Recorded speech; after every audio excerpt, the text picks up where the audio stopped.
हर साल जैसे ही 10th और 12th का रिजल्ट आता है तो बहुत सारे बच्चे 99, 98, 97 जैसे परसेंट स्कोर करते हैं। बट वाई, कैसे? क्योंकि बहुत सारे बच्चे तो कम परसेंट स्कोर करते हैं। तो उनके बीच और टॉपर के बीच में क्या फासला होता है, क्या चीज वो स्ट्रेटेजी अपनाते हैं, या फिर एग्जाम से पहले जब स्टार्टिंग करते हैं पढ़ाई को और एग्जाम तक क्या उनका अलग ट्रेनिंग रहता है? तो मैं कहूँ एक शब्द में तो ये सब कुछ नहीं होता। उनके अंदर सिर्फ हैबिट होता है। और आज इस वीडियो में हम वैसे ही 5 हैबिट के बारे में जानेंगे जो तो एक टॉपर के अंदर होना चाहिए। अगर ये हैबिट अगर आपके अंदर आ गया तो आप भी टॉपर बन जाओगे।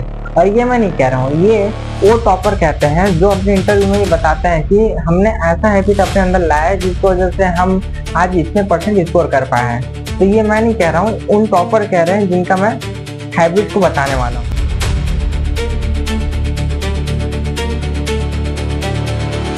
तो सबसे पहला पॉइंट है हम लोग का क्लास में कंसंट्रेशन। कहने का मतलब ये है कि हमने जब टॉपर से बात की या फिर इंटरव्यू में हमने जब देखा तो उन्होंने एक ही चीज बताया। अगर बहुत सारे स्टूडेंट जब देखते हैं कि हमने ये चीज टॉपिक को कंप्लीट करके बैठे हैं, तब अब क्लास उसी टॉपिक को जब टीचर दोबारा पढ़ाते हैं तो हम उतना टाइम कंसंट्रेशन के साथ नहीं रहते हैं। और यही उनका सबसे बड़ा माइनस पॉइंट हो जाता है, जबकि यही उनका सबसे बड़ा प्लस पॉइंट रहता है। और जब टॉपर ये बताते हैं कि जब वो क्लास में पढ़ते हैं तो उन्हीं चीज को जब पढ़ चुके रहते हैं फिर भी वो कंसंट्रेशन के साथ दोबारा पढ़ते हैं, जिससे होता क्या है कि उनके माइंड में सबसे ज्यादा ये सब चीजें दोबारा रिवाइज हो जाती है। और इसका सबसे बड़ा फायदा तब देखने को मिलता है जब वो अपने घर में सेल्फ स्टडी करते हैं। तब उन चीजों को दोबारा से जब सोचते हैं तो वो अच्छे से दिमाग में आ जाता है, क्योंकि उनको दोबारा दोबारा वो चीजें रिवाइज हो चुकी है। तो इसलिए जब भी आप क्लास में अगर कंसंट्रेशन के साथ नहीं बढ़ते तो ये चीजें काफी ज्यादा माइनस पॉइंट में चले जाती है। तो अब अगर आप ऐसा करते हो तो क्लास में ऐसा बिल्कुल मत करो। ध्यान से जो पढ़ रहे हो उसको अच्छे से समझो। और सेकंड पॉइंट है स्मार्ट स्टडी। और ये स्मार्ट स्टडी ही ऐसा चीज है जो एक एवरेज को और एवरेज बनाता है और टॉपर को टॉपर बनाता है। और स्मार्ट स्टडी कहने का मतलब ये है कि स्मार्ट स्टडी अलग अलग तरीके से होता है। जैसे नोट्स बनाना, नोट्स हर बच्चे बनाते हैं, ठीक है। स्मार्ट स्टडी में नोट्स तो हर कोई बनाता है, एक टॉपर भी बनाता है, एक एवरेज स्टूडेंट भी बनाता है। लेकिन वो फिर भी आगे कैसे हो जाते हैं? नोट्स सभी बनाते हैं, रिवाइज हर कोई नहीं करता, ठीक है। और रिवाइज करने का भी ट्रिक अलग अलग होता है। जो एक एवरेज बच्चा होता है वो दोबारा क्या करता है, एक बार हमने पढ़ लिया, अच्छे से प्रॉपर पढ़ा है, नोट्स बनाया है, एनसीईआरटी को देख के बनाया है। लेकिन एक टॉपर होता है वो क्या करता है, यहाँ पर वो जब एवरेज बच्चा रिवीजन करता है तो दोबारा एनसीईआरटी खोल के पढ़ता है। लेकिन प्रॉपर वन शॉट निकालता है यूट्यूब में, उसको देखता है और अच्छे से रिवाइज कर लेता है। और नोट्स तो बनाया हुआ है ना, तो दोबारा एनसीईआरटी पढ़ने का टाइम आपके पास कहाँ से है? और यही टाइम की वजह से अगर आप एनसीईआरटी पढ़ने जाते हो तो आपका काफी ज्यादा टाइम चल देता है, जबकि उस टाइम पेपर टाइम आपके पास टाइम भी नहीं रहता। तो ऐसे केस में आपको पूरा एनसीईआरटी नहीं पढ़ना है, आपने नोट्स क्यों बनाया है? उसी चीज के लिए बनाया है ना, ताकि आपको बार बार ये चीज नहीं करना पड़े रिवीजन के टाइम में। इसलिए आपने नोट्स बनाए उसको पढ़ो और साथ में वन शॉट देखो, आपका काम खत्म हो जाएगा।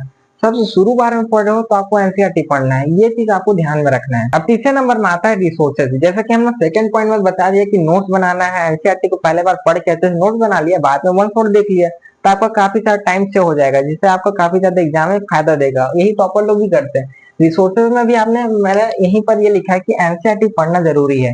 एनसीईआरटी पढ़ के आपने नोट्स बनाया, नोट्स बना के आपने जब अच्छे से आपको लग रहा है कि हमने पढ़ ली चीजों को, तो आप क्वेश्चन प्रैक्टिस कर सकते हो। और क्वेश्चन प्रैक्टिस करने के बाद अगर अंदर तक आपको कॉन्फिडेंस आ रहा है कि अब हम इसका सैंपल पेपर लगा सकते हैं, तो आप सैंपल पेपर भी लगा सकते हो। तो अगर आपने एनसीईआरटी पढ़ा फिर क्वेश्चन प्रैक्टिस किया, अच्छा खासा क्वेश्चन प्रैक्टिस करने के बाद अगर आप सैंपल पेपर सॉल्व करने जा रहे हो, तो ये चीज आपके लिए बहुत ज्यादा फायदा देगा एग्जाम में। और यही चीज टॉपर से टॉपर बच्चे करते हैं। अब इससे ऐसा होता क्या है कि अगर आप सैंपल पेपर का बात करें तो बच्चे नवंबर टाइम जाते हैं और लाते हैं और सैंपल पेपर सॉल्व करते हैं। लेकिन दूसरा ट्रिक ये भी है कि अगर आप ऐसा चाहो तो दूसरे टिप्स में अगर आप सैंपल पेपर को एक टॉपिक खत्म होने के बाद भी लगा सकते हो। जैसे आपने एक टॉपिक खत्म किया पीरियोडिक टेबल वाला, उससे रिलेटेड जितना भी क्वेश्चन है आपने उसके बाद लगा लिया, है ना। मतलब उसी टॉपिक से रिलेटेड क्वेश्चन का सैंपल पेपर। इससे आपको इकट्ठा बाद में जाने की बजाय आप एक टॉपिक के बाद ही खत्म कर सकते हो सैंपल पेपर को। तो इस तरीके से भी आप रिसोर्सेज को खत्म कर सकते हैं। और चौथे नंबर में आता है इक्वल स्टडी। अब ये इक्वल स्टडी क्या होता है तो मैं बता दूं, इक्वल स्टडी कहने का मतलब ये है कि बहुत सारे स्टूडेंट में ऐसा होता है कि कई सारे लोग को मैथ्स अच्छा लगता है और कई लोगों को साइंस अच्छा लगता है। और आगे चल के जब आप 12th में आओगे तो सब्जेक्ट डिवाइडेड रहेंगे, मतलब कि किसी को मैथ्स, बायोलॉजी या फिर केमिस्ट्री या फिजिक्स, ये सभी सब्जेक्ट में किसी को कोई केमिस्ट्री अच्छा लगता है, किसी फिजिक्स अच्छा लगता है। तो आगे चल के ऐसा सब्जेक्ट में भी डिवाइड में लोगों को अलग अलग पसंद आने लगता है कि हाँ ये सब्जेक्ट मुझे अच्छा लगता है। तो ऐसे में होता क्या है, बहुत सारे स्टूडेंट ऐसे करते हैं कि मुझे केमिस्ट्री अच्छा लग रहा है तो मैं केमिस्ट्री में ज्यादा पढ़ के उसमें ज्यादा अच्छा फोकस कर लेता हूँ। रिजल्ट क्या आता है कि उनको केमिस्ट्री में तो अच्छा नंबर आ गया, 100 में 100 आ गया, मतलब 100 में 100 है ना, 100 आउट ऑफ 100 या फिर 90, अच्छा खासा एक में अच्छे में अच्छा आ गया, लेकिन एक सब्जेक्ट जिसमें कम है उसमें एकदम ही कम आ गया। तो ऐसा नहीं करना है, आपको सभी सब्जेक्ट को बैलेंस में लेके चलना है। अगर आपको जो सब्जेक्ट अच्छा लग रहा है उसमें ध्यान दो, अच्छे से ध्यान दो, उसको अच्छे से पढ़ाई करो, उसको और स्ट्रॉन्ग करो। लेकिन जो वीक सब्जेक्ट है उसको छोड़ो मत, उसको भी अच्छे प्रॉपर ध्यान देके उसको भी यहाँ पर लेके आओ बैलेंस में। और जब बैलेंस में लेके आते हो ना तो वो सब्जेक्ट जब क्वेश्चन आता है एग्जाम में तो आप वो क्वेश्चन को बना के आते हो। इससे होता क्या है, रिजल्ट में आपका सभी सब्जेक्ट बैलेंस रहता है और सभी में अच्छा नंबर आता है, जिससे आपके टॉप आने के चांसेस काफी ज्यादा बढ़ जाते हैं। अब 5वें नंबर में आता है सेल्फ कॉन्फिडेंस। अब कहने का मतलब सेल्फ कॉन्फिडेंस का ये है कि बहुत सारे स्टूडेंट जब नया क्लास में आते हैं तो बहुत ज्यादा मतलब एक्साइटेड रहते हैं, नया क्लास है, नया क्लास में नया पैटर्न से नए तरीके से पढ़ाई शुरू होगा। अब पढ़ाई शुरू बहुत सारे बच्चे मोटिवेशन के साथ करते हैं, मोटिवेट रहते हैं, बहुत सारे यूट्यूब में वीडियोस देखते हैं जिसके जरिए फिर वो पढ़ाई को एकदम उमंग से स्टार्ट कर देते हैं। अब ऐसे में करते करते जब उनका क्वार्टरली होता है, हाफ ईयरली होता है और जब उनमें उनका मार्क्स अच्छा खासा नहीं आता तो वहां पर वो डिमोटिवेट हो जाता है। अब सोचते हैं कि अब इसमें इतना अच्छा मार्क्स नहीं आया तो फिर आगे कैसे करेंगे। एक अलग माइंडसेट वाले बच्चे ये हो गए।